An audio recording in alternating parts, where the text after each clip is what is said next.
All right. Welcome to episode 2. Episode 2. Man, this one's pretty cool. Yeah. I'm super stoked about this episode. You know, it's 4th of July.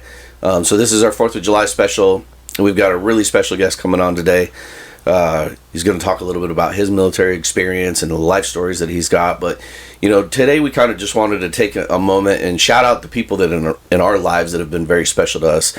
You know, thinking about Independence Day and what that means to us and those that have fought for us and really been the people that have given us the freedom, right, to live the life that we live and to be honest with you, to do this right here, right now.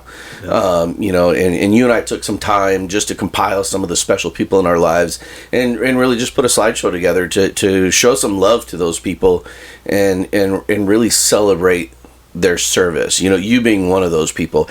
I don't have that same level, you know, of commitment. I shouldn't say commitment, but I didn't get a chance to do that. I guess I shouldn't say didn't get a chance. I didn't do that. You know, so thank you, right, Shane, for your service and the things that you've done.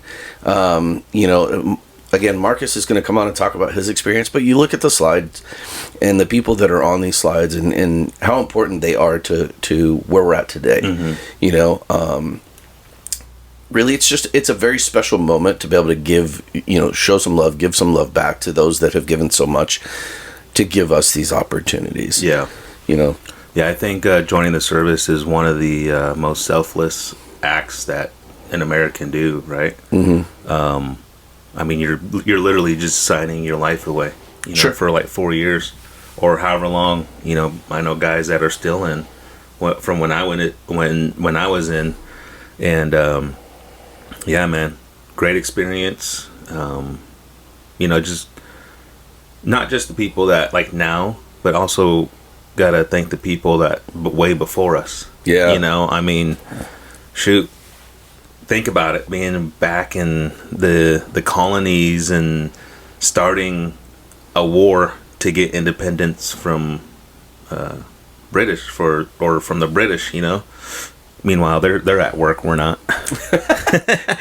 No, it's just a very, very cool time, you know, to celebrate that and to celebrate the like you said, you know, just the giving of not only the 4 years, but you know, or even some of them more. I mean, my friend Mike is 28 years in the Air Force right now, getting ready to retire. Yeah. But you know, you just think about the sacrifice and the commitment that you guys make. Oh, 100%. To be away from your family and your friends and the things that you guys put your bodies through just to be able to protect us so that we can do the things that we love to do. Yeah. A lot of physical and mental things that, you know, because I joined the Navy. I got to be on a ship. You know, I had a pillow, I had a mattress every day. I liked it, you know, but on my ship we had a lot of Marines, and seeing them go, you know, go do whatever they had to go do, you know, they didn't have it as good as what we did. Yeah, you know, so whenever it's like the 4th of July, Memorial, Veterans Day, you know, I really think about those guys. Yeah. You know, and, you know, at the time, they're not just guys, they're kids, too. You know, going into war and seeing the shit that, you know, a typical American will never see in their life. Yeah, and and those of us that don't have to see it, right, appreciate the efforts. Yeah. And I think, you know, I'm really excited right now because, you know, we're getting ready to bring our guest on. And he's got some amazing stories. We're going to talk about camaraderie and, you know, just the things that you guys went through and stuff like that. So without further ado, let's bring him in. Yep. Come on, Marcus. We're good. All right. Well, welcome to Radcast, Random Ass Dudes. We are here with Marcus. How do you pronounce your last name? It's Bungard. Bungard. Okay. Yeah. Okay. It's German. Is it? Yeah. It's got to be friendly. So, Marcus, what is it that you want to be on this podcast for? Well, I just wanted to come hang out, really, and get to, you know, chat with you guys, talk about different things, you know. It's the Radcast. We're gonna talk about, you know, all kinds of different things that we,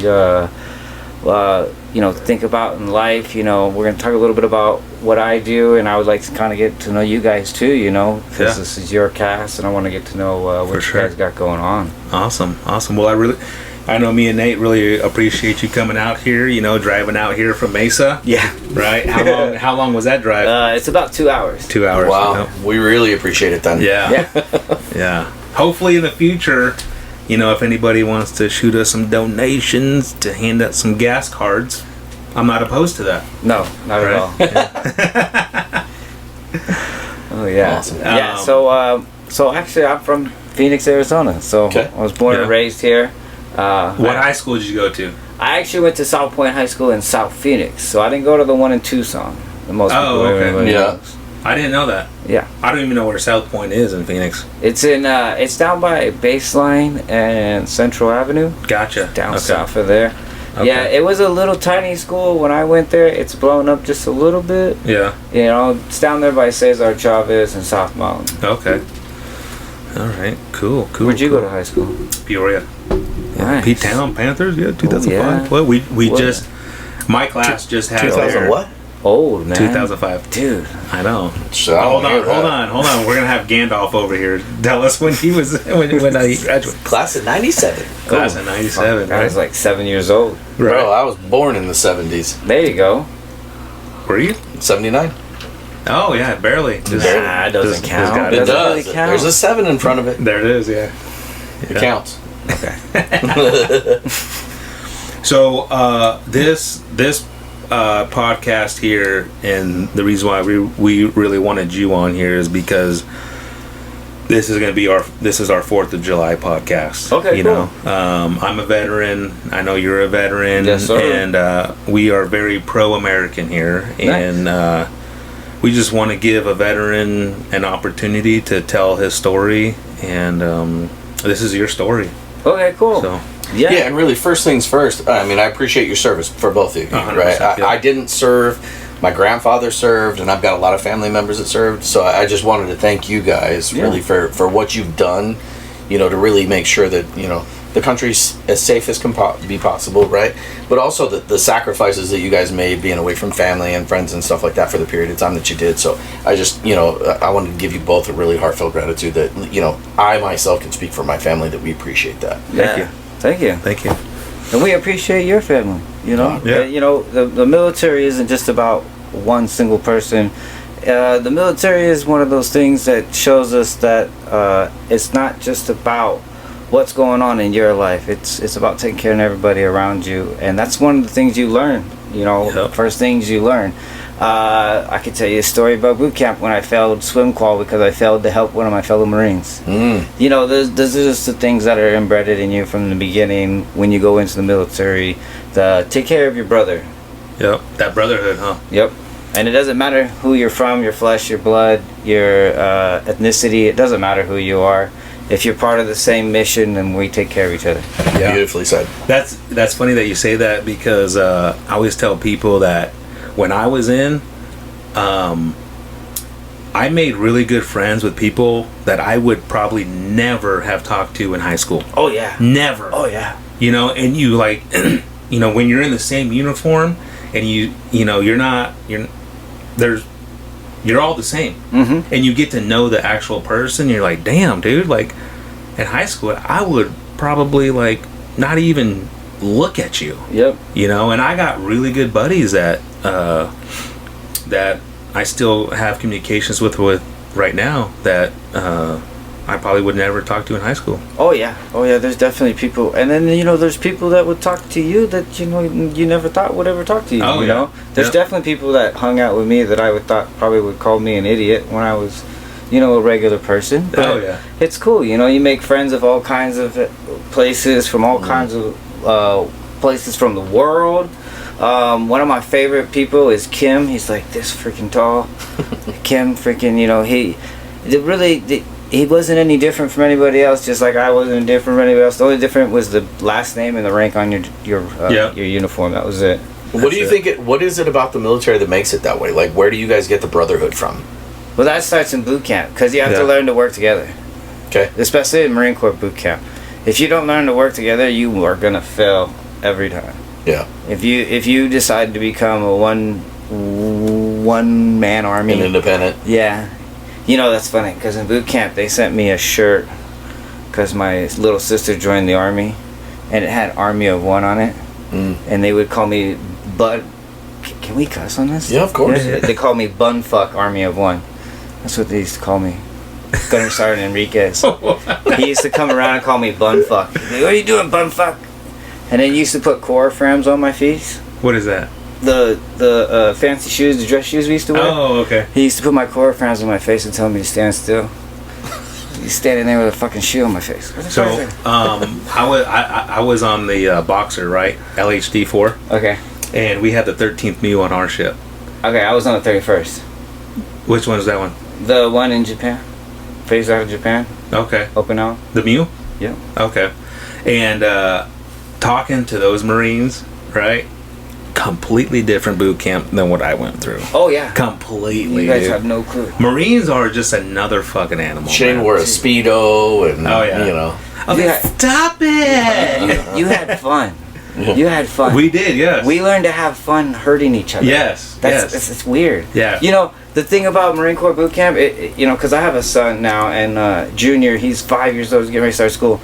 And every time I see him, like, move around and act up, you know, I flash back to Marine Corps boot camp, I think about how they literally reprogram us into 5-year-old boys who have fun beating each other up. Because literally we learn how to do stuff like McMap, which is Marine Corps martial arts program. And that's where we learn how to beat each other up and stuff like that, and take weapons from each other, live ammo, stuff, all that cool stuff. And we also have these cool training sessions where we do like segment rounds where we get to shoot each other with paintball guns. Really? You know, and it's like, yeah. That's like fun. I didn't even think of that. You know what I mean? I know. Like, we literally get turned back into kids with weapons. But we're responsible kids with For weapons. sure. At least most of us. Because you gotta pay bills, right? Yeah. I mean, you got a bill. Hey, Yeah. if you want to, I guess so. If you want to. There's a lot of people out there not paying bills, and they get that assistance stuff. We've so. all been there. Yeah. Maybe not. Maybe every few now and then. Yeah. Yeah. That's cool. How old were you when you went into the Marine Corps? So I'm older in a sense because I was born in November. Okay. So I was a year behind everybody in general. So when I went into the Marine Corps, I was actually like, I think I was 20 Okay. when I went into the Marine Corps. I had already spent a year in college playing baseball. So I walked on at GCU, made it to last cuts, and then transferred to Rochester College with a recommendation from the GCU head coach. Okay. And I played it with Rochester College in Michigan for a year. Okay. So I did that, and then I came back before I joined.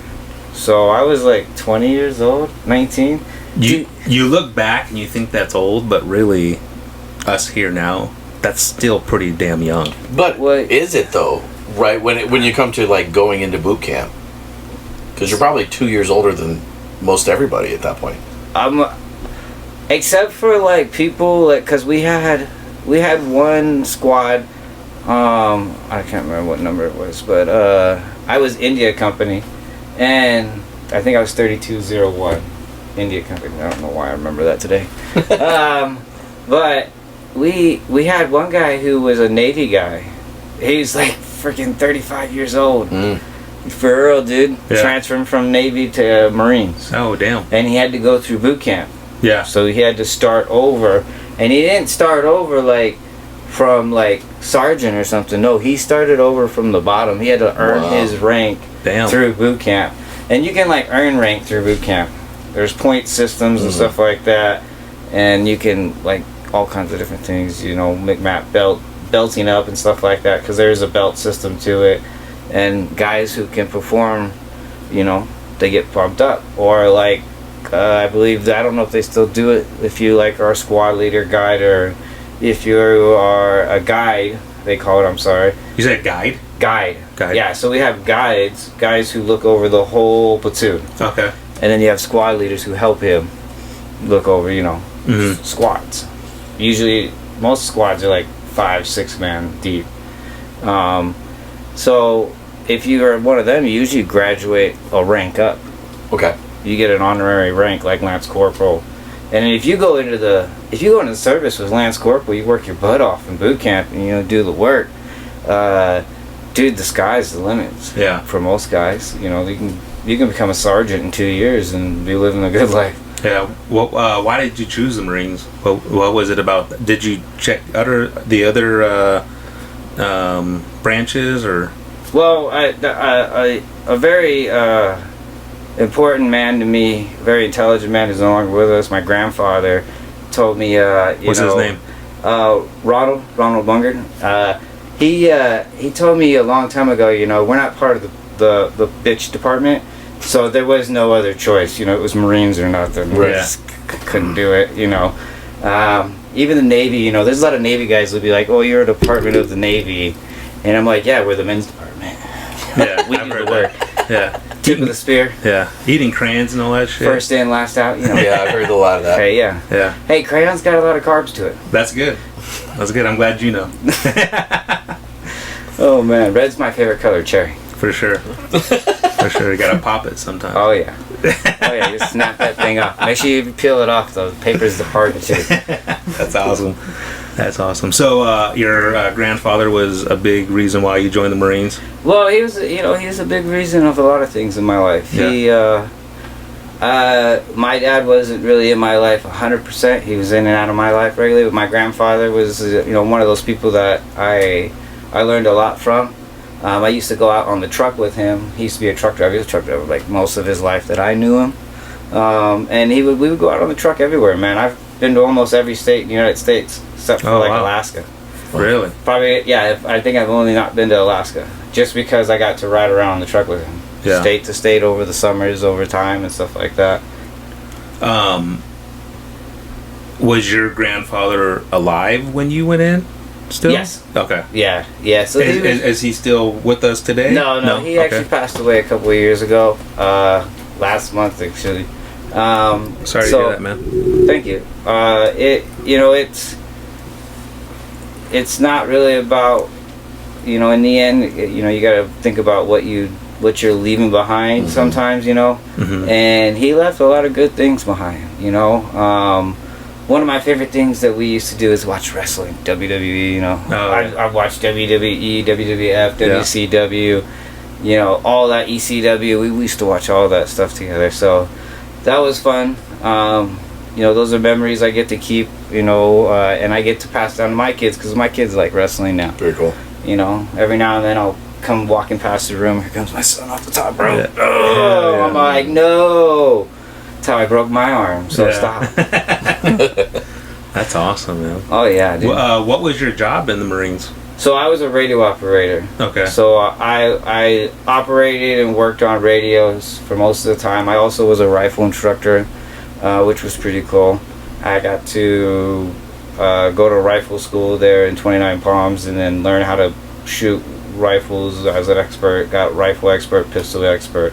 And then, stayed around and did coaching and stuff like that. So. And you were 8 years, right? So 4 years active, 4 years inactive. Yep. I signed up for the inactive reserves when I got out, just because I don't know if I was done. So I waited it out. I went to a couple of the things, a couple of the meetings, we have to meet up and do little exercises and stuff like that. I did a few of those, and then about 3 years I got the email, hey, are you going to stay in or not? And I'm like, nah, I think I'm done. Yeah. So I decided to get out, but in a heartbeat, I'd drop and protect what I had to protect if I had to. So Sure. It's just forever in my blood now. Did you deploy? No, I didn't get ever a chance to deploy. Okay. I put in for like a couple. I got denied for a few. Over-selected for a few. It just happens. Yeah. Yeah, that's about it. And then I went on multiple sea deployments with the 31st MEU. We went all around. We did things like going to Guam and doing exercises there. Philippines, Malaysia. We were in Malaysia for a little bit. Kinds of cool stuff. So you guys did a Westpac. Yeah. And then we also were part of the 31st MEU when I first got with them. We were part of support with the tsunami that knocked out the power plant. Oh yeah, wow. Japan. Yeah, so I had just gotten on island when that tsunami hit. Damn. What was that experience like? You ever seen a wall of water? No. Just a wall of dust. Dude, think about a wall of dust and then think about, you can drown in that. Like that was like a wall of water, dude. Like That's crazy. I I see remember- videos. oh, dude, it's crazy. It I was see some of the craziest things I've ever seen. I've seen cars get flipped on their side and slid down the street.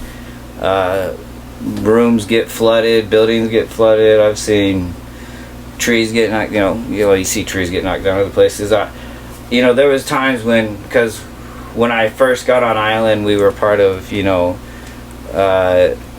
Bravo unit of the MU, or like the 7th Com, the headquarters battalion. Uh-huh. We were in charge of keeping like a radio connection. You're good. Keep talking. Keeping a radio connection for the whole base, and stuff like that. So we would have to sit up and stay awake and be on these radios. And I don't. Yeah. Have you seen it? You know what an OE is, right? No. So an OE antenna is this big, long-standing antenna that goes up. It's kind of like this much wide at the base, and then it gets skinnier at the top, and it's got a little rounded half-sphered cone on it. It's got sticks sticking out of it. It looks stupid. Don't tell a Navy guy that. Dude, yeah. I tell you what, Navy guy might love that. Dude, it looks like a dandelion. Yeah. Is that what that is? Not a dandelion. The one where you blow it and it. Oh yeah. Yeah, you definitely should have been in the Navy. No. No. No, I hear you. So it literally looks like a flower almost. Yeah. So we're on radio watch, and I'm sitting there and I'm listening for radio calls and stuff like that. And all of a sudden, the radio just kind of does a 100-mile freaking takeoff towards the window, because the OE gets sucked up in the freaking storm and tossed down the parking lot, and the radio's attached to that. So we've got a radio that's flying almost out the window. There's storms and stuff like that. Being on ship too. Yeah. Oh yeah. So some people will go like, "Oh, I don't go out on the water in a boat." I was like, "Yeah, no, thank you.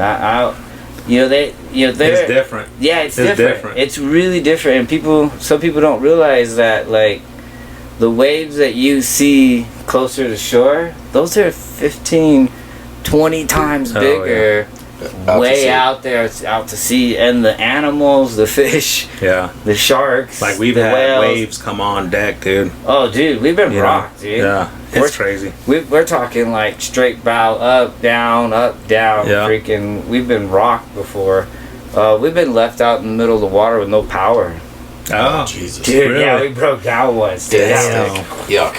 Talk about eating peanut butter and jelly sandwiches for the next 3 days. Yeah. Oh, dude, that was all there was, because if they opened up the freezer, the food would go bad. Yeah. And we'd run out of food. I tell you what, man. When I was on deployment, every time the Marines cooked anything, I was excited.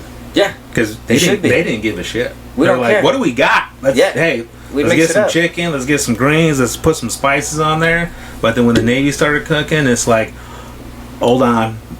We have to dial it back a little bit. Oh, Like, yeah. hell no, man. Like, feed me good right now. Right now. I'll You're suffer still that later. way. Do you want to go to Anita's for some fajitas? No, don't even. Oh man, that sounds like trouble. The Marine Corps cooks are a lot different from the Navy cooks. Yeah. And on ship, it's a little bit different too, because it's based on supply. Mm. So what did the chef order? Yeah. Was he an asshole, or is he Or nice? how long have you been out? Yeah. Oh yes. Right? Oh dude. Yeah. If you're out there for an extended amount of time, food, it starts to run out. It's not like you're at home at the grocery store. You can go down the street. When we run out of food, You're eating MREs. And I think that's part that, like, the average person doesn't think about. No. When you look at the military and you guys are out, right, is like, here we're all blessed with it. We can run to the grocery store, run out for fast food during the day. I mean, Jesus, we get bored at home and we're like, oh, let's go to Delgado's for some shrimp tacos, right? You don't have that luxury. You're eating what you got. And sometimes it's very, very little. Yeah, and I mean, there are places around the world where we have bases and stuff like that have certain amenities that can accommodate, but they only accommodate so far. Sure. It only goes so far. And then, because you have to worry about health, safety like that, who's bringing it on the base and stuff like that. They got guards and stuff for all that. But when we're like out and we're doing like, we'll say movements, or we'll call them operations. When we're out doing these things and they hand out food, that's all you got, big dog. Jesus. Jesus. You run out of food for cookies. That's on Yeah. you, man. You eat too fast or too much. Where's the hot sauce at? That- right? Yeah, exactly. You better start chewing that little white gum inside that MRE and save some room, bro. Cause yeah, it's no good. But you know, MREs anyways, dude. They're so filling. I tell you what, man. I've never. They are pretty They'll good. fill you up. Yeah. If you run out of food with the MRE, you're an overweight. You're overweight, big dog. What So what years did you serve? 2010 July to 2014 July. Okay. This is my active service. Nice. So you did your full 4 years. Yep. I did have a situation where I was shipped off to Hawaii because I did have a few TBIs and some training incidents from boot camp and stuff like that. And those who don't know what that is, it's a traumatic brain injury. Oh, okay. So they made me go do some testing Yeah. in Hawaii. Sent me to that army base in Hawaii to do all that testing. Okay. I went to the hospital, did all the testing, and at the end the ladies are like, do you want to like get out or do you want to finish your career? And I'm thinking in my head, it's like, I wasn't raised as I'm not no bitch. I want to finish my career. Yeah. You know, part of me thinks, you know, maybe I should have just said I'm ready to get the hell out, you know? Because it seems like she was ready to send me home with 100%. But, Yeah. you know, no, yeah, I had to overcome some of those things. I had some memory issues for some reason. But it was probably some of the best times of my life. I mean, there are some times I probably went overboard. Got a little drunker than I should have been. That's everybody, man. That's probably That the isn't reason the why. military. Oh, yeah, it Probably the doesn't. reason I don't drink anymore. Hey? There you go. Yeah, it doesn't matter where you come from. Everybody's probably had that. Oh yeah, and you know I got Irish, you know, in my blood. So, I drink like crazy. Yeah. It used to be bad, man. So are you one of the Irish that doesn't get hungover? Exactly. Oh, these. Damn. Why is it about? What is it about that? So I got a buddy that's the same way. Like he can drink till 3 a.m. and he's up at 6, no hangover. Yeah, No, man. yeah, I used to be bad. You know, alcohol is not the answer at all at any point. I used to be really bad. I used to drink, like I used to take like a shot of Grey Goose, throw it in my red Solo cup, and crack a freaking orange soda and drink it before PT. Damn. Almost every day. Well, that's Yeah. a little mix of him being Irish and a Marine. Yeah. That's and what it's- gonna say. That's it. That's exactly what I mean by Marines. The Marines are just a different human being, dude. Yeah, like that gets your body warmed up. You're ready to freaking go before you hit the deck. Yeah. Feet are ready in motion. You're ready to go. That, Fucking desert dogs, man. dude, That's that what puts they some are. hair on your chest, man. You know, and there are a lot of good Marines out there. I'm not saying drinking's a bad thing for Marines. It is a depressant kind of thing. Like it helps with depression and stuff like that, which is something that is gonna be, you know, unknowing to those who are joining. Wake up, because there will be depression imprints on you when you join the military, no matter what service you're on. Because no matter who you are as a human being, unless you have gone through probably some of the, even when you've gone through some of the roughest times in the world, or you know, grew up in the hardest parts of town, you're gonna have separation anxiety situations. Oh, yeah. You're gonna face situations where you're feeling like, what am I doing this for? Yeah. There are going to be times when you hear the news or you see somebody do something stupid. You're like, why the heck am I protecting these people? Right. You know, people are going to question themselves and stuff like that, and that's just natural human nature. So when you put a human in that situation, I don't want to call it programming. I don't want to call it programming because you're not really programmed. Because I mean, you can come back and have a regular life. There are guys that can handle it more, or you know, that have a better mental makeup for it. And then there are some people that went through too much, and you know, they don't know how to put one and one together to make two, and you know, it's good for them to have help. You know, we did have an issue where guys were having a hard time getting help, but now it's gotten better, and more vets are getting help. And the word's getting out about mental awareness and stuff like that. And, you know, we're getting more guys that are from the generation, they all call it like Generation Z, all those different generations. Just the generation of guys who were raised by fathers who taught you to suck it the hell up. Right. Rub some dirt on it, right? Rub some dirt on it and get it done. Now, there's a time and place for that. And there has to be a time and place for that, especially for men. But, when we're told that all the time, and then you go and you do military service, and it's just about, get after it, hurry up and wait, get to work. Yeah. Let's go. Wake up early. Let's go. We gotta go shoot. We gotta do that. Are you sure you want to go to medical? Exactly. Are you sure? Exactly. Why? Do you? How come? Do you really want to? Do you really need to? Yeah. Because we have to do this right now. I blew out my ankle on a 4-mile hike. I blew it out like 2 miles in, and I finished the hike. And then when I got back, I had to be helped down the hill in Japan to the area where they check on they do all this medical stuff and things like that. And I ended up pulling and straining and tearing one of the ligaments in my ankle, and on crutches for like 3 years, or 3 months, 3 years, 3 months. And it happened to be during one of the rain seasons out there. God damn, dude, I'll tell you what, that's miserable right there. I'm on crutches trying to keep up with everybody, and there's just rain everywhere. There's water everywhere. But you think about the mental toughness there, right? Like, the average person's not going to just continue the extra 2 miles. No, I gotta finish. Right. We finished. Right. That goes back to, like, we were talking about having the dog inside you, right? Is like, you just have to have the desire to finish no matter what. Oh, yeah. It wasn't that I'm going to quit. You were going to finish it no matter what. Oh, yeah, there's no option to quit. Right. Yeah, especially for Marines in particular. There is no other option. Yeah. You either accomplish the duty that's been attached to you, or you die trying. Yeah. Sure. That's it. And, there's a lot of Marines out there that live that life still today, but they have it in different ways of what they do. Mm-hmm. Like, I do bull riding, so I've been doing that again now for the last 3 years.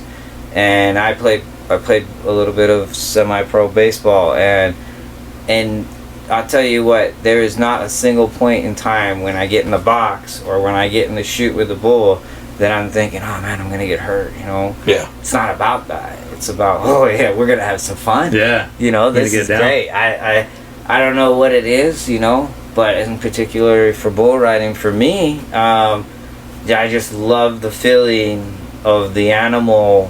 You're just right there, and you can feel him feel you. Like he's twitching in there, he's moving around, and you can feel that he can tell you're there, and it's like you can absorb their energy, and it's like this beautiful dance between man and beast. It really is. There's a lot of people out there that look down on bull riding, and they see it as a dangerous sport, and don't get me wrong, it is dangerous. It's very dangerous. It is very dangerous. But it is very dangerous for me to go down the street here, hit the right, and try to turn left, back on, and go home. Yeah. Because it's some semi-truck driver or me, what if I just not paying attention? Right.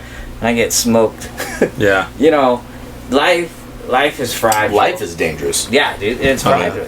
And technically it's fragile. Yeah. It's the body is an organism of survival. And that's something that, people have to come to agreements with, that your body's going to survive, whether you're putting water or you're putting Mountain Dew in your body. Your body's going to try to find a way to survive. I mean, it's going to pull things that it needs, sugars, whatever it needs from what you intake, and it's going to give you what you need to keep going in the situation that you're in. And for me, I don't know if it's just a competitive edge or anything like that. I don't know what it is, but man, do I just love that thrill. I don't know. 8 seconds. Dude. Well, so how does that all tie in, right? Forget 8 seconds. We're talking 10 seconds. We ride past the whistle and we jump off on our own. There you go. So, talking about that, though, like, you think about growing up, playing ball, right? So you obviously played baseball through high school, into college, going to the Marines. You bucked bulls as a kid. Now you're getting back into it. Like, what is the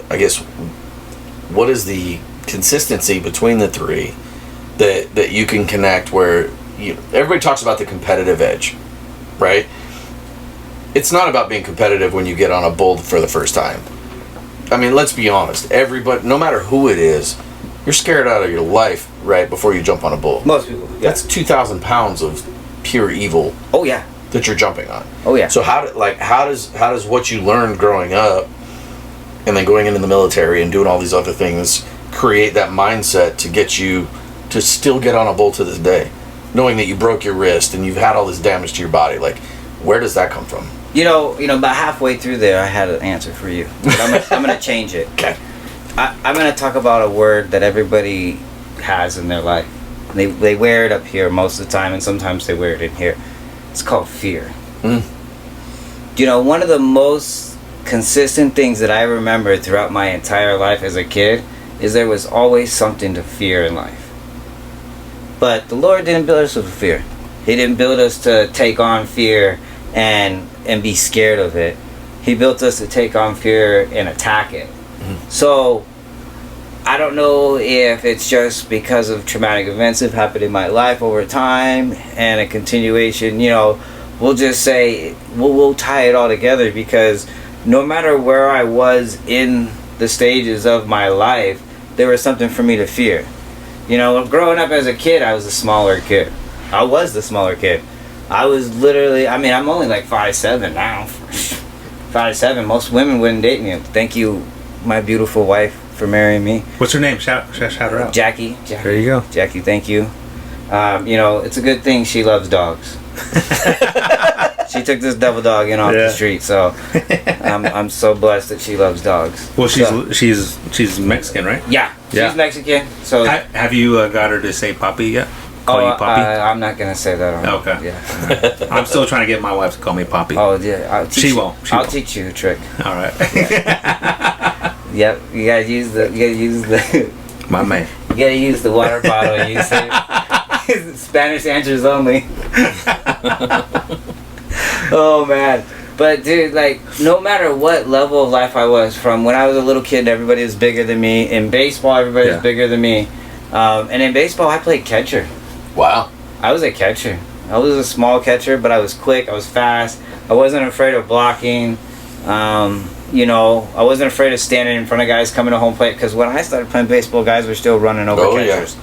Now it's illegal. Now they're a little bit softer. Oh, I didn't know that. A little bit softer. Oh yeah. Yeah. There's all kinds of rules. Not to take a shot at any baseball players out there that are watching or maybe watching in the future, but they have taken back some of the brutality, the physical side of it. Yeah, the physical side of the sport, and have kind of made it a little bit safer, which is good, because it does bring on longevity for the athlete, for the organization, and they're not wasting money on guys, because they are paying these guys a lot of money to be out there. Yeah. But from that to high school, I basically grew up in South Phoenix. I was one of 3 white kids in my school up until when my brother got into high school. Right before I got out of high school, there's 4 of us. So I grew up in a community that was technically, beaten by the system, and as a young redheaded white kid, in that kind of environment, I wasn't always accepted. So you learn how to brush things off over time, learn how to protect myself, learn how to fight, things like that. Took boxing classes and stuff like that, which was pretty cool. Things like that, and those things I thought I had to fear, I didn't fear. And when I didn't fear those things, I seen more success in my life than I've ever seen before. Yeah. Especially with like bull riding. Like when I have kids come to me and they talk about bull riding, I tell them you can't be afraid of it. He's just an animal. And the misconception about bull riding is that they tie a rope around his junk and make him mad. No, the rope goes, the flank goes around his hips. Yeah. And it just tightens the hips up, which causes him the reaction to any animal like that, if they're going to, is to kick. Yeah. Right. You know what I mean? Like, there's plenty of times you can go out and watch low-level riding of practice nights, at the Roadrunner. Shout out to the Roadrunner. Cave Creek. Yeah. And then Cave Creek, you have Buffalo Chip. And then you have out there in Do you ride a lot at the Roadrunner? I go to the Roadrunner, and I go to Apache Junction out at the Hitching Post, too. Okay. Yep. So, there's a lot of easier bulls out there that don't kick like Yeah. that, and that's okay, for beginners to get on and get used to just having the animal between their legs. Just to feel that. Exactly. Right. And the understanding that most people have is that when the bull bucks you off, he's looking to hurt you.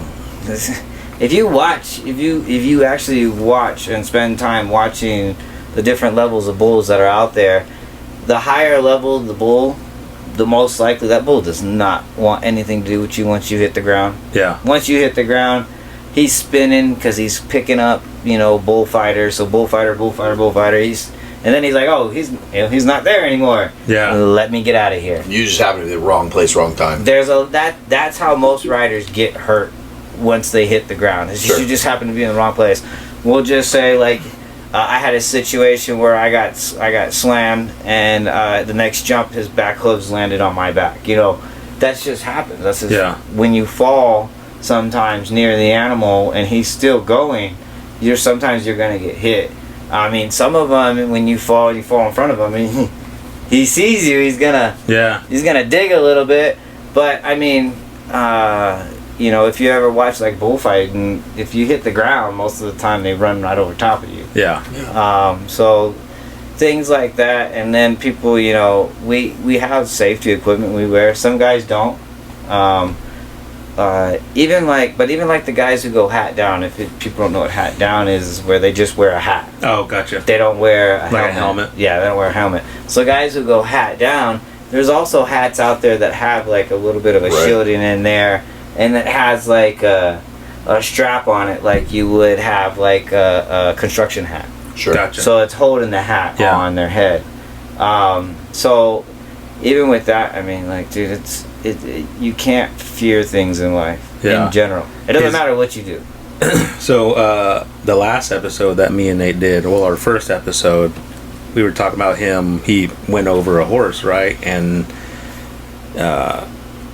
just that mental part of when you're in a really dangerous situation and how you could think real fast.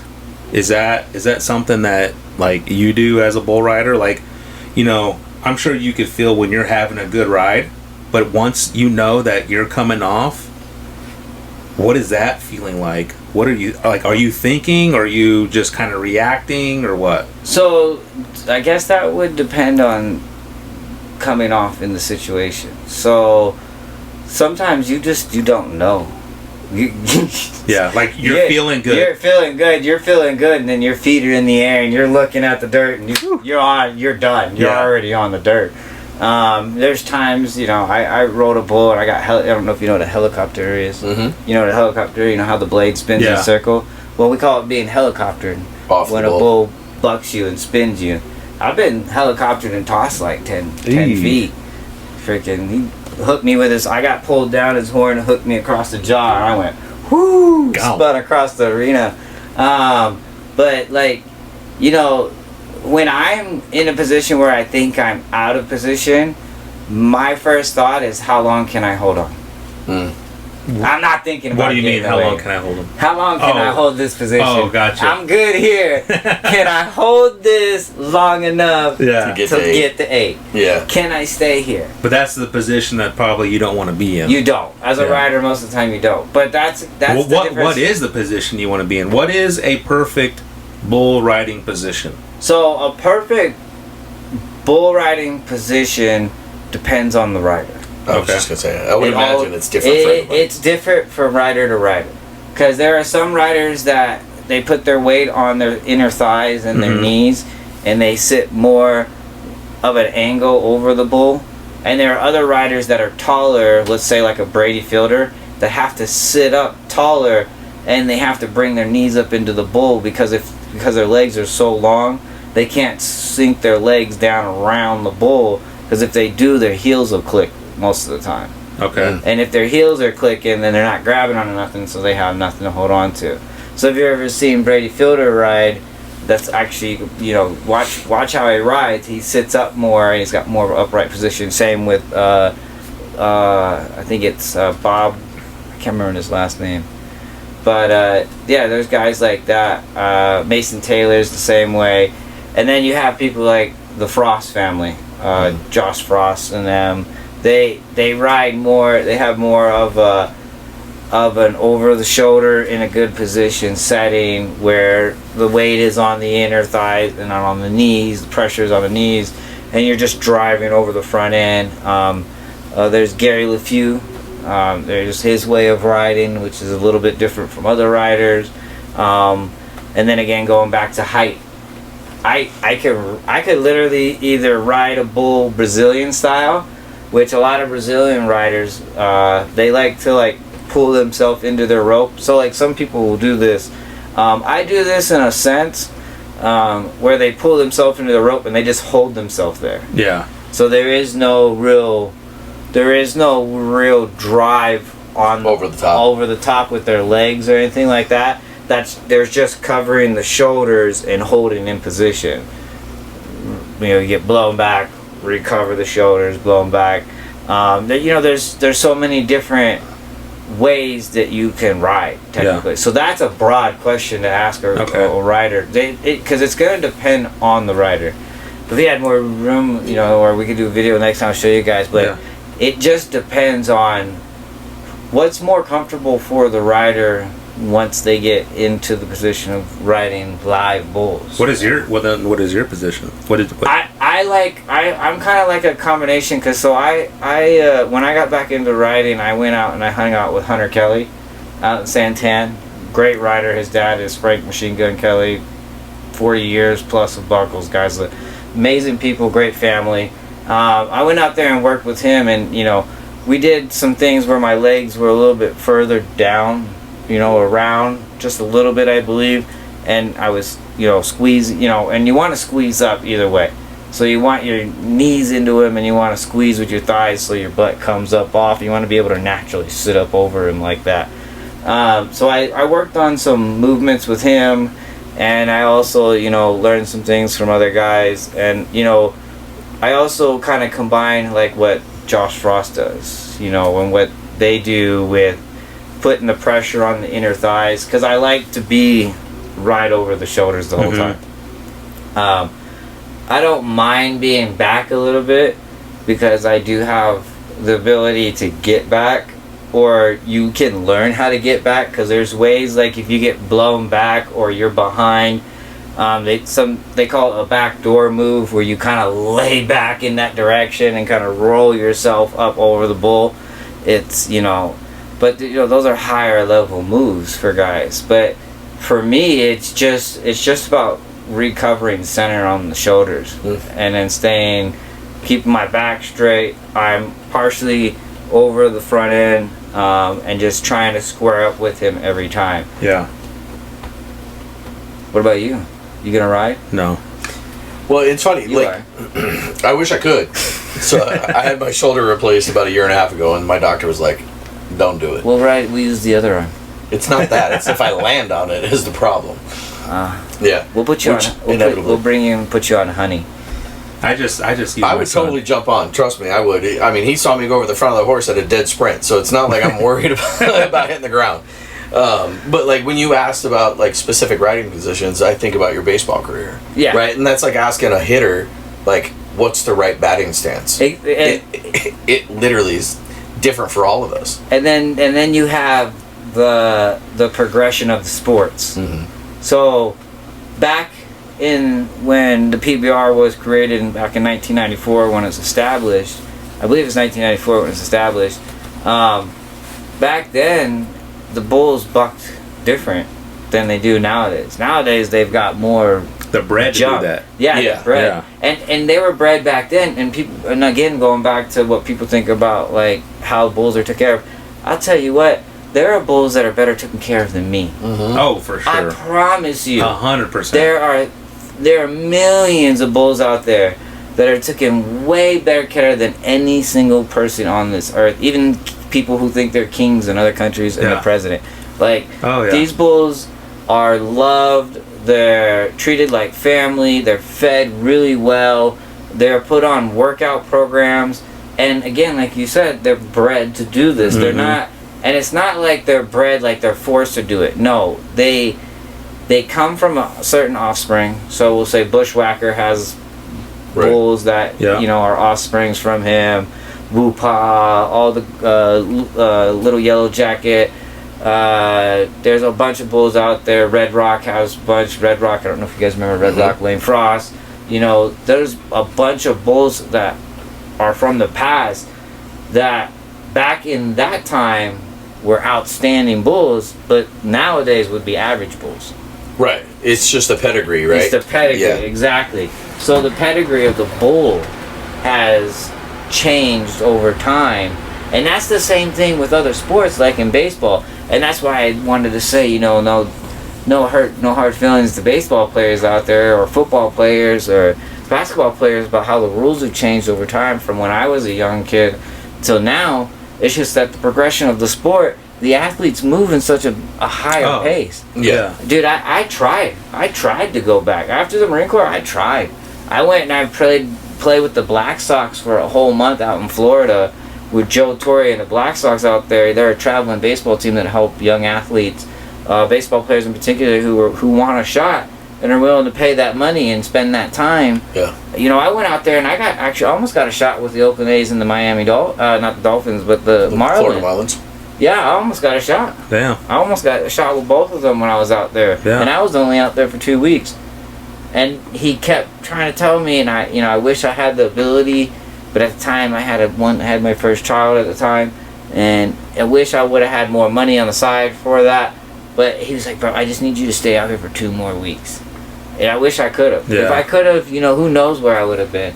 But those people wanted to see me play more. Yeah. They liked me. They liked the way I hit and stuff like that. And the thing is I went to Optimal Power Performance. I'm gonna throw it out there.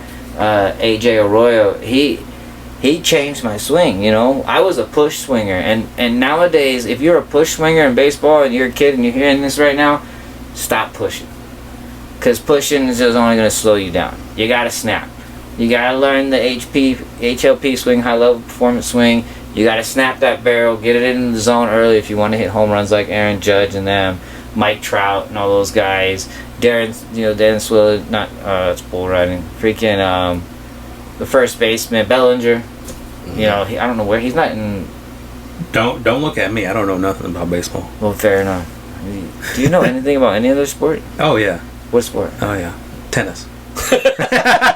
He's a big pickleball guy. Yeah. Oh, nice. But yeah. That's cool, man. Didn't you? You also did a little bit of cage fighting and stuff, right? MMA. Yeah. I did MMA while I was in the Marine Corps for about 3-4 years. Yeah. When I got out, I fought for a little bit.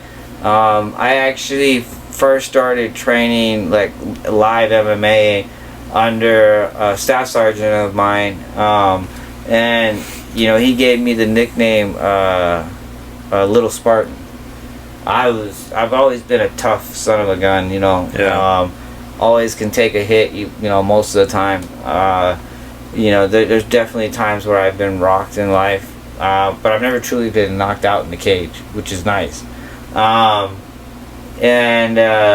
And he gave me that nickname because even if you were bigger than me, dude, I brought the fight to you. Yeah. And that's just who I always have been. And that's another reason, you know, Marine Corps and even like bull riding, like I'll bring the fight to you. I'm not afraid to bring the fight because why be afraid? Yeah. Why? So that when I get to be 60 years old, I'm looking back, I could have done that if I wish I did that. I'm not gonna be wishing. I'm not gonna make a wish. Man. I'm not gonna make, you know, not to cut them out, but or anything talk down on. But I'm not gonna make a wish kid. You know. Yeah. I'm gonna do it. Yeah. You know, even though like if I have like issues with, you know, getting out of bed sometimes, you know, I'd rather beat myself up living the life I want to live, and instead of living the life everybody else wants to live. Because you know you're gonna hate yourself. Yeah. I promise you. You're gonna look back and you're gonna be like, what was I thinking? Right. Well, you can't take safety with you, right? Like you can take.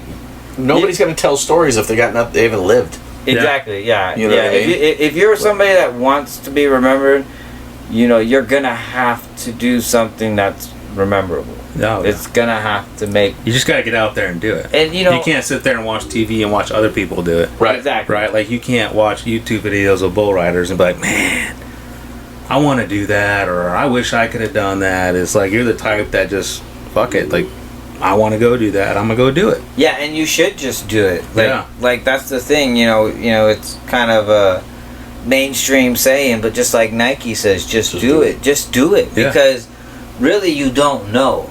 In the end, you don't know. Yep. You know, you have the past, present, and future. The past is the past. You can't change it. The future, you don't know what's there. All you have really is the present. Yeah. And you take advantage of that. That's- I kind of had that mentality of wanting to start this podcast because, you know, a little bit of me was like, you know, I can't do that shit. You know, I can't talk to people. I mean, I can, right? But it's like, well, what if people think I'm dumb? Well, Oh, fuck them. fuck 'em, You know, I just said fuck them and just, hey, I know let's just I'm do dumb. it. Let's just do it. You know, you got to get over that. Yeah, You know, you joined the military, that's true. so you got to remember there's a little bit of stupid in there. That's true. Oh, I have a lot of stupid in me. There's- I got a lot of stupid in There's me. a, you know, to want to put your life on the line and basically sign a piece of paperwork that says you have no more rights. You know, you can't really voting. Don't think about You're it. done. You're done. You're not voting. Here's 4 years, Yeah, right? here's 4 years of you're gonna do exactly what we say, or we're Yeah. gonna throw you in prison. So if you're willing to, because they don't hold you at gunpoint No, and they don't stand over you. it's all volunteer. It's all volunteer, and most of the time when they hand you, I know when they did mine, they hand you the paperwork, they leave the room. Sometimes they leave the room where they make up, like the gunnery sergeant and the lieutenant, they had like I think I remember they said they had to go get a drink of water real quick. They left me in the room to read the paperwork, you know, to make the choice myself. And when you go into DEPS, which is the program that they do where they evaluate, I'm not going to say too much, but they evaluate the person coming in for both physically. The whole physical? Yeah. Well, they also interrogate you. I got a story for that one. Oh, they interrogate you. Like they'll ask you questions, and they'll make sure that you're willing to stand with the answers that you've provided on paper. Yeah. And I'll be honest, I was in that room and that sergeant made me feel like I was guilty, and I knew I wasn't. Yeah. Like I knew I didn't do anything. I didn't do anything. Would you ever recommend the Marines to your son? Yes. Yes. But I partially, I'm impartial, partially, you know, kind of like on both sides of the fence with, I believe we should have some sort of program where at least, you know, well, I like this, but, you know, every person who graduates high school should have some sort of monthly training of some sort of survival. Like military survival training. Mm-hmm. Like there should be something that better prepares these people to pay attention to life. Yeah. Oh yeah, that's a fact. You know what I mean? Because like there's a total page flip when it comes to guys who went to the military and they come back. The responsibility, most guys, the responsibility they have built into them, the dedication to get shit done and stuff like that. Those are all things these people can learn, you know, in a summer program and stuff too. That doesn't have to be so intense, you know. Yeah. Sure. But yeah, my wife might hate that, but if he wanted to, yes. If he wanted to. Yeah. If he said, "Dad, I want to join the military," would you say Marines or would you say just go look at your options?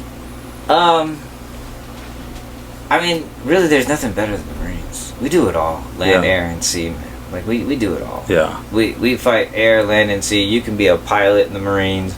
You can be a mechanic in the Marines. You can be a truck driver in the Marines. You can be a rifleman, mortarman. You can be a machine gunner. You can fly freaking Huey helicopters. You can fly Cobra helicopters. Cobras, yeah. You can do whatever. You can literally do whatever. You can be a cook Yeah. in the Marine Corps. Like if you wanted to be a chef, like if you want to go look, if there's a kid out there that wants to be a chef, like this is what you want to do, and you want to get away and you want to see the world at the same time, and you don't want to pay for school, Go to the Navy. go to the Marine Corps. Go to the Marine Corps. Do not go to the Go to the Navy. Do not go to the Navy. Go to the Marine Corps. Be a chef. A lot of those guys get put on different units and stuff like that after their first couple of years, Yeah. and they get to go and cook in different places. I met a chef in 29 Palms that got to go and cook for the president. Oh wow. Yeah. Very cool. So like he was part of the embassy program, or the embassy platoon, I guess. I don't know what they call it nowadays. I don't remember. But he was part of the embassy there in D.C. and he got to cook for the president and stuff like that somehow. So like there's so many opportunities in the Marines. I'm not saying it's for everybody. Yeah. I promise you it's not for everybody, because you first have to make it through boot camp. Yeah. And it is no joke. Yeah. I know that. That it is. The Marine. So were you in Pendleton then? Where you at? No, we were. It's not Pendleton. It's MCRD. Okay. So Marine Corps. Is it California? Yes. Okay. So because don't they have two boot camps? We have right? two. Yes, and if you're on the east side of the midline of the United States, I can't remember what it's called. If it's like half of Texas or the other side of Texas if you're East Coast Marine, you go over to Parris Island. If you're a West Coast Marine, you go to MCRD. Okay. Now they call MCRD Hollywood Marines because there used to be a thing. I don't know if they still do it. It didn't freaking happen for me that they would take the Marines to a baseball game. I didn't go to no fucking baseball game. Yeah, me neither. I got fucking thrashed. I didn't go no freaking. You probably went, but you forgot. Yeah, dude. Freaking PTSD, dude. Yeah. Okay, so Marines, baseball, cage fighting, bull riding. Currently bull still rider. Yep. Recovering. Yeah, I blew out my knee. Okay. That's. When was the last time you rode? I rode in the 8 Seconds Rodeo. Because I remember me and you were talking about you were going to come out here to the RS Rodeo. Yeah, so I was riding in the RS Rodeo circuits, all three of them. Okay. And then in January, on a bull called No Res, he comes out and goes away from my hand, and my knee gives out. I sublux my knee, and then when I hit the ground, it went back into place. Okay. So I had problems with holding on with this leg for like a whole 2 months, but I had to finish the series. I ended up winning the Corona Ranch series. There you go. Hell yeah. So I won the Corona Ranch series. Thank you. Good job, man. Thank you. Love it. But then good old Bubba Knight, he beat me in the bigger series. And man, you should have seen that buckle that kid got. That thing was beautiful. Was it like the Dale Brisby buckle? Or? No, it wasn't that big, but it was shiny. Yeah. Oh, it was shiny. If you were in if you go to Desert Diamonds or Country Bar and he was standing there, you'd see it across the dance floor. Yeah. Shining off. It's big gleaming out there. Oh, yeah, dude. That would have been a nice one to wear. What is your job now? What is your do you work 9 to 5? What are you doing now? So I was doing sports training. Okay. I was working with high school athletes and some college athletes, stuff like that for a little while. But now I'm going to be doing some just regular general maintenance work for Greenfield Junior High in Mesa. I'm just going to be hanging out, creating some money revenue. Looking to buy my own bulls and get my own land and stuff like that. There you go. So I can have my own practice pen. Because it gets expensive. Yeah. It's not cheap. It's not cheap to ride. Well, just to feed them, right? I mean, these are big animals, dude. Yeah, I mean, some of them it's cost you $5,000 a month just to feed them. Just to feed them. So you did bring the shirt. Yes, that's my strength and conditioning company, Wayne's Muscle. Yes, sir. Get it up in there. Yes, sir. Wayne's Muscle.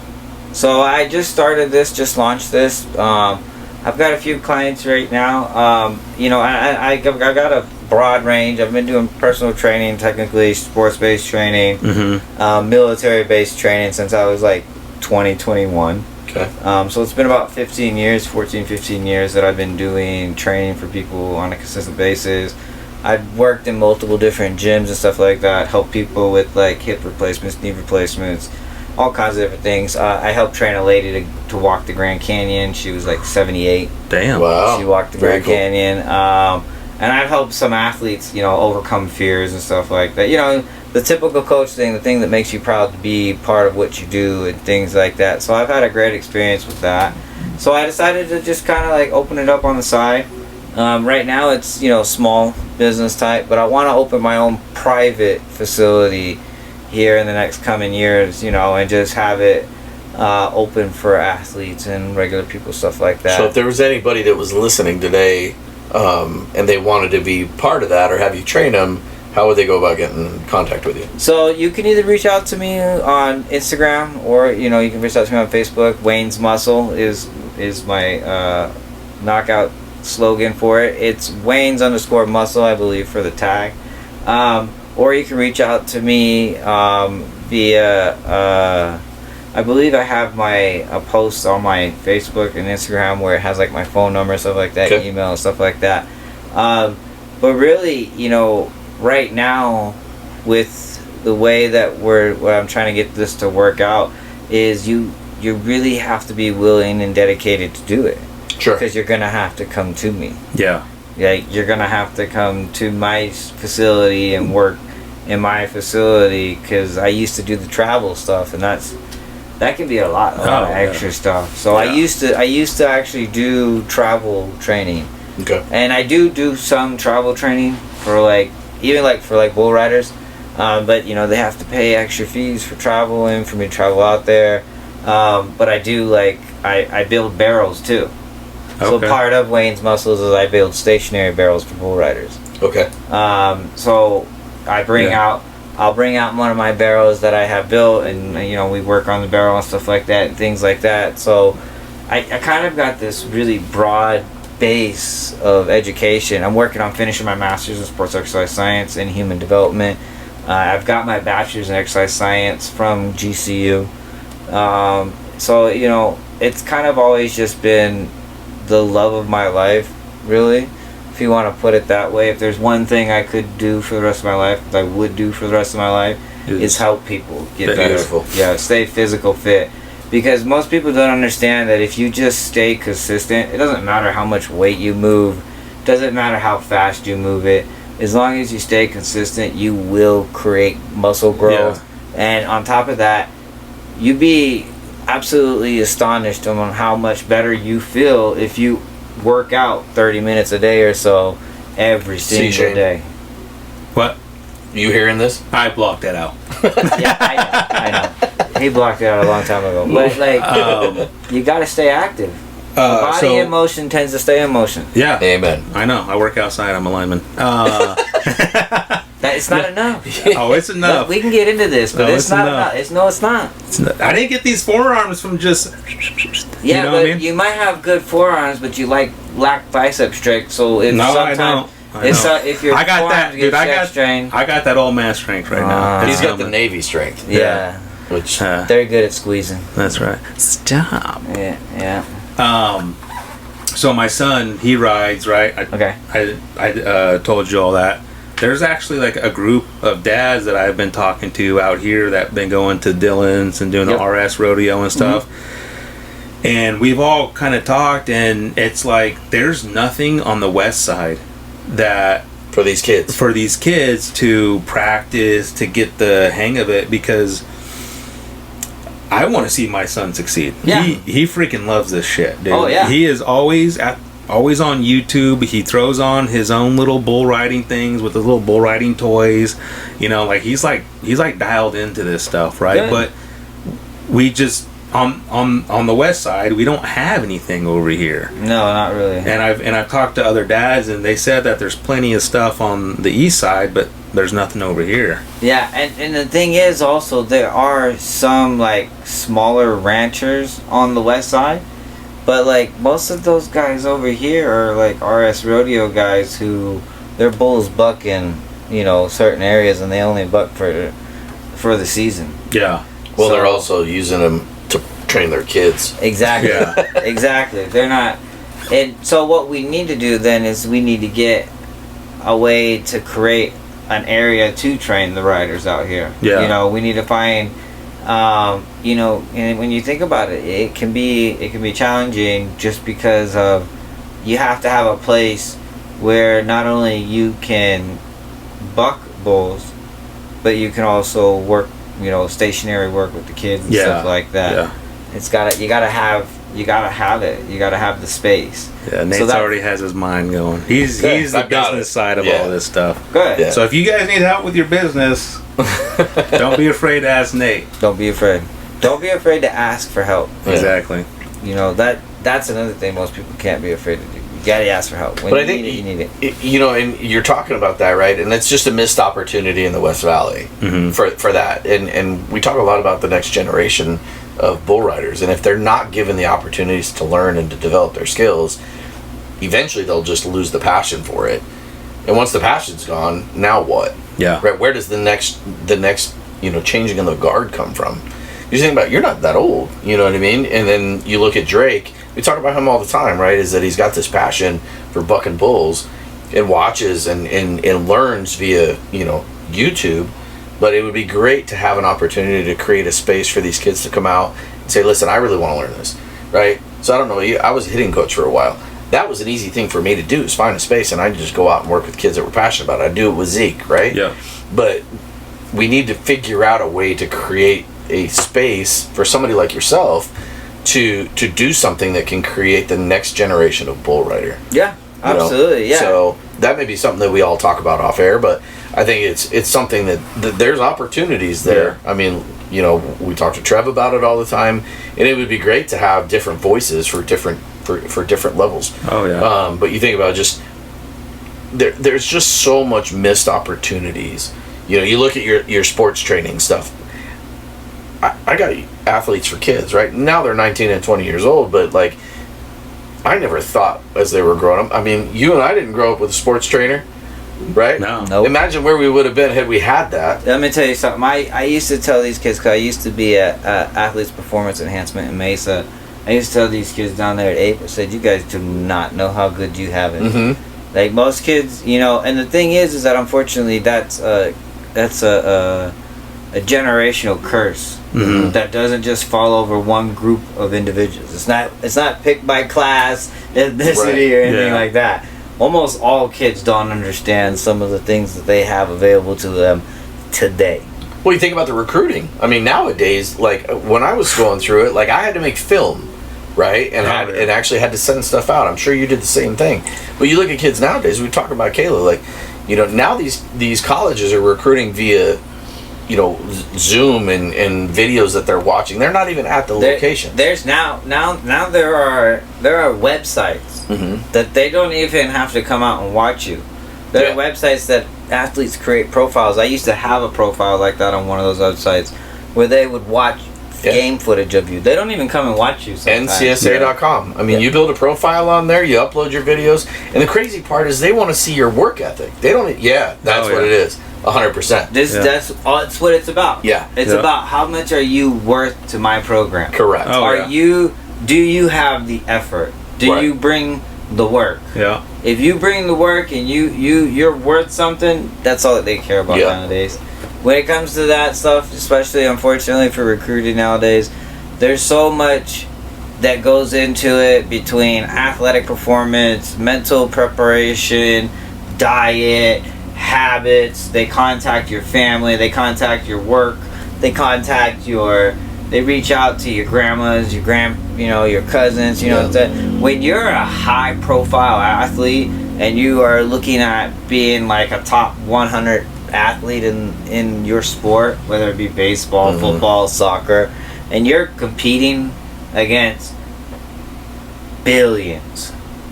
We're not talking about, just a few kids down the street. Right. You're competing with billions of kids around not only the United States, but, with Trump's new thing, we might not have any more international students, but, you're competing with a lot of kids that are your age, that are fresh, that have talent, and are wanting to be at the next level. Yeah. It's not easy, and it's not something to be taken lightly. I mean, these kids have so much more opportunity to be seen.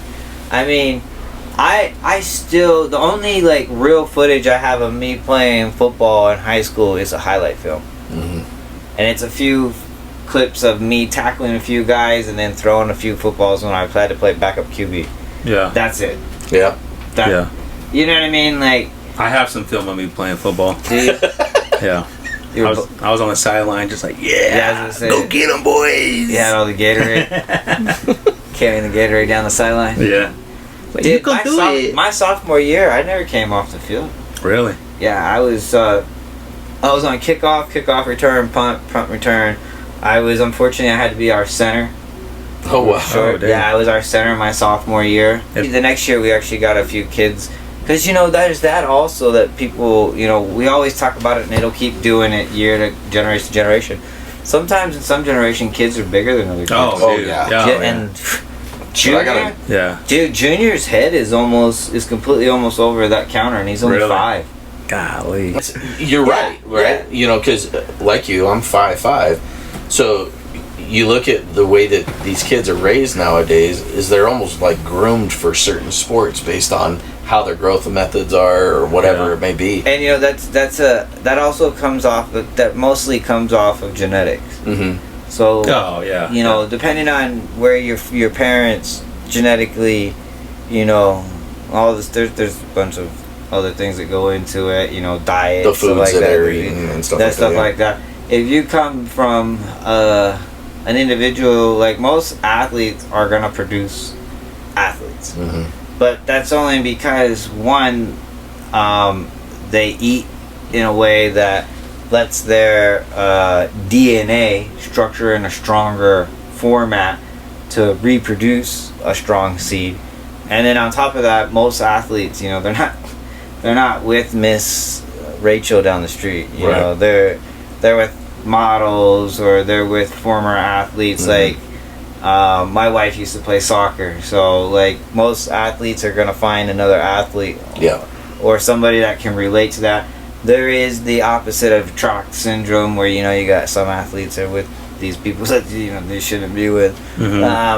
But there's when you put all that together, it kind of like almost skips a generation from time to time, and then with that, it makes it harder to field athletes at those lower levels too. When you think about the opportunities that they have. Now, when I was a smaller athlete and I was playing in high school, if I had access to a gym like God these kids have nowadays, or the knowledge, because we got to think about science has changed. The way the world is being looked at has changed over the last 20 years. It's completely changed. Yeah. There's so many new findings, new studies that are finishing up, because it takes 10, 15, 20 years to actually do these studies. When you finish them, they have some sort of backing to them or stand to them. Right. If I don't care, like that vaccine shit. Like you can't tell me that you created a vaccine in 6 months. Right. Like No. that's just like we're military. That's not how that works. No. That takes time. That's planned out. A lot of It's got to be time. tested. It's got to be tested yeah. and tested and tested for years, and and then anyway, CDC and things like that, they have regulations on testing that you have to test it for this amount of years, and then it goes to a next level. And then you test it there, and then it goes to the next level. Because I looked into creating supplements, and then also as a strength and conditioning coach, when people ask me about supplements and stuff like that, I have to know what I'm talking about. Sure. If you don't know what you're talking about, please don't. Yeah, don't recommend it. Don't recommend it. Yeah. Yeah. If you've seen it on TikTok, stop. Yeah. Please stop. Yeah. Call Wayne's muscles. Yeah. Right. Don't follow all those Yeah. TikTok people. Make sure you do back checking on who people are before you jump off the deep end with If them. you go to TikTok, just go to Instagram and make sure it backs up, right? Yeah. That's no. You want to like Google Scholar, like Yeah. No, I like hear you. look that up. Yeah. Like make sure, and then also people got to remember that when you're talking about certain intaking minerals or taking like a supplementation or something like that, it's better to go get a blood work Sure. before Blood you panel do done that. before. Make sure you look and see what you need and what you don't need, Mhm. because your body could be producing enough protein, but you don't have enough magnesium or K2 in your system to get those molecules to be absorbed properly and for you to build muscle and stuff like that. Also, if you want to like take creatine, there's things that you have to do. You have to drink water. Yeah. Right. because you know creatine Make you sick. it make you sick. You literally could dehydrate. Yeah. Because creatine sucks water out of the body and puts it in the muscles, so it's gonna dehydrate you in a way. So you have to drink extra water. You know, there's always something that goes with what you're doing. Yeah. Unless you're eating like a straight, like I usually mostly eat a carnivore diet, and I kind of go off of what the Bible says. I only eat mostly split hoof animals. So elk, deer, beef, lamb. Those are usually my choice in what I eat. And I mean, you get all 9 essential amino acids from these meats. And when you're getting all 9 essential amino acids, you're hitting your body weight or your ideal body weight in grams of protein per day. Do you do complete carnivore, or do you add like vegetables, fruits in there a I little bit? love watermelon. Okay. Watermelon is your friend. Watermelon is kind of like the forever life fruit. Yeah. Like it literally, or if it's a It's vegetable. good, Is it dude. a vegetable or fruit? I can't remember sometimes. It's a fruit It's a because it has fruit. seeds. It's fruit. Well, What? corn is a Cucumbers got seeds. and it's a vegetable. Oh, really? Yeah. Squash. If it doesn't have seeds, it's not real. Don't eat it. Don't buy it. Seedless grapes, it's manufactured by man. Really? Yeah, it's not real. Okay. Did No, I didn't know that. Did apples have seeds? Yeah, they do. That's how I got Adam's apples. The seed got stuck. I got that. You know what I got mean? that. I So, like that. The seed You got made me stuck. smile. Thank you. Marines are pretty smart. Yeah, sometimes. I wouldn't give them all. Don't give them all that credit. There's some of them out there that need some help. They're still coloring outside of the lines. Well, Let me ask you this question. Yeah, This is random. sure. Okay. Most of the time you are. Exactly. Yes. You married a Mexican. Yes. Is she fully developed in the Mexican culture? Yeah. Yes. Okay, how was it being a white guy going into that Mexican culture? Easy.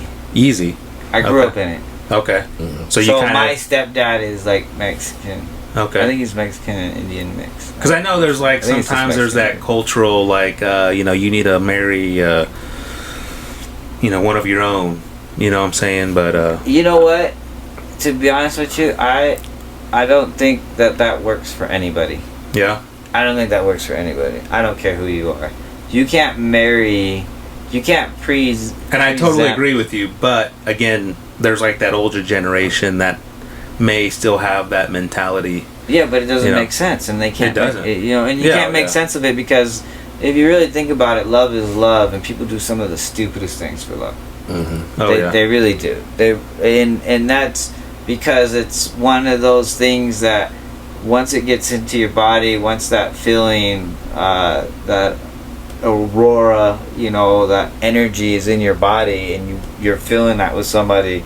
It doesn't matter really if they're blue, green, purple. Yeah. You know, it doesn't matter who they are or what they look like. You're gonna be in love. Yeah. That's why you have, you know, athletes with girls that are, you know, just regular women. You know, you have, you also have like girls who are like, you know, models and stuff like that, or that are dating these most nerdiest guys in the world. Yeah. You know, it's love, the law of attraction. right. You attract what you don't attract what you externally put out. You attract what you internally feel. Yeah. So like, even though like if I could most of the time when I'm standing out and around, most people, you know, they look at me and they'll say, you know, you look like you're just a tough cowboy, you know, stuff like that. Like there's no talk to you, you know. But you know, that's just because when I stand still, I guess I have just that kind of face, you know. But I still get people that come up to me and say hi to me all the time, like Yeah. I'm nice, you know. Yeah. You got that resting bitch face. Yeah. Yeah. But I'm not the bitch. So. Well, I mean, I have that same thing, Yeah. dude. I mean, I don't know I got- how many times my kids were like, "Are you mad?" I'm like, "No, I'm. It's just I'm my okay. face. Yeah, I'm chilling. I got the resting no fucks face. Yeah. Yeah. Yeah. So just no fucks given, don't fuck with me. Yeah. This is kind of what I guess I have. But you know, like you just like love is just something that overtakes a lot of things, and when it comes to something like that nowadays in particular, I don't think that it fits with the culture of the world. Mm-hmm. Because the culture of the world is finally taking on what it's supposed to be, and it's all is one. Yep. And you know, there is a lot going on in the world that's fighting against that, but there is a lot of good in the world that's fighting for them. The For all sure. is one. We all need to be one. We are all one. Jesus. So let me ask you this, kind of as we start to close things up. If you were able to tell your son any one thing for him to remember the rest of his life, what would that be? Do it yourself. Okay. Don't wait for somebody else, because there is nobody else coming. I like that. No matter like who that. you are, nobody else is coming. No matter how many people you think love you, no matter how many people you think are in your corner, when you hit rock bottom, there's nobody else but you. Don't sit there and wait for my approval. Don't wait for your mom's approval. Don't wait for your best friend's approval. Don't wait for anybody's approval. Because I tell you what, if you've already got a dream in your mind, in your heart, in your soul, God has given you something, He's blessed you with something, there's nobody that has a right to stand in the way of that. Well That's said. what you're Hell going to yeah. do. I like that. Don't Beautiful. wait. Do it yourself. And I promise you, you're going to enjoy life. I hope that's on your shirt. Because Because that is one of those. that is fucking powerful. Yeah. Right? Yeah. I, 'cause I like that. if you're gonna wait for somebody, you're never gonna be able to do it yourself. No, Never. well said. Well said. Yeah. Well, I know I can speak for Shane. Like, I really appreciate you coming out here and doing this with us. It's Yeah. been great to get to know you. You too. Your stories are awesome. Hopefully we can do this again. Really, I thought, we talked a lot about, like, what this episode was going to be about. And, you're military, but you got ties to baseball and MMA and, all these other things. And your training. And, just to hear somebody that has gone through what you've gone through, you talk about the abuse to your body and all that other stuff and the ability to overcome all that. That's really what this is about. Is, we talked a little bit about, what if somebody says this, somebody says that, and then you said just do it yourself. So, I personally want to thank you for coming out and doing this. Hopefully we can do it again and just continue the stories and stuff Yeah, like when that. I get AC in the truck. There you I had go. to drive 2 hours Yeah. here with no AC. Just do it yourself. Do There it you yourself. go. Do it yourself. That's You're- awesome. You're either gonna do it or you're not gonna do it, and that's something that I tell everybody that's ever asked me, especially about bull riding, about anything in life. You're either gonna do it or you're not. Yeah. Awesome. There is no ifs, ands, or buts about it. You're either gonna stay in your word and you're gonna press on and you're gonna take the lumps, you're gonna take the bruises and keep moving forward, or you're gonna quit. Yeah. Awesome. It's up to you. So where can people? I'm going to actually share all of his Instagram Okay. handles. We'll get that all attached Cool. and make sure that Let's do that, people yeah. can get them All right. connected. Sweet. But Well, we really appreciate it. Yeah. Well done. I'm so happy to come out and do that and Yeah, be me out too, here man. with you guys. We should Yep. definitely do another show. yes, Yeah, sir. I'll try to bring out Junior. Yeah, that'd be awesome. I don't know if he'll sit still, but we'll see. It's all right. I mean, I got kids. They could go do whatever. Yeah. All right. We won't Yeah. find them. Oh, we I will. gotta Trust put me. Junior's tag on him, so just because he gets too far. No, that was awesome. But again, we appreciate you coming out, showing some love to the show, but also just like allowing us to get to know you and hear your stories Yeah. and stuff Yeah. like that. Especially somebody that didn't know you prior to this. Like Yeah. hearing a lot about you and just getting to know a little bit about your lifestyle has been really fun to hear. It's been an honor. This is First great. guest. First First guest. guest. Yeah. First guest right There here. you Heck go. yeah. All right. I'm not Hopefully, on hey, cherry. hey, if you're watching, It's a Marine popped your we're cherry. gonna try to get Marcus back out here. Let's get him some gas money next time. There you go. You don't really have to. All right. All right. All right. Thanks, guys. You, friends, everyone's gonna be friends. And plus, you better ride like you ride.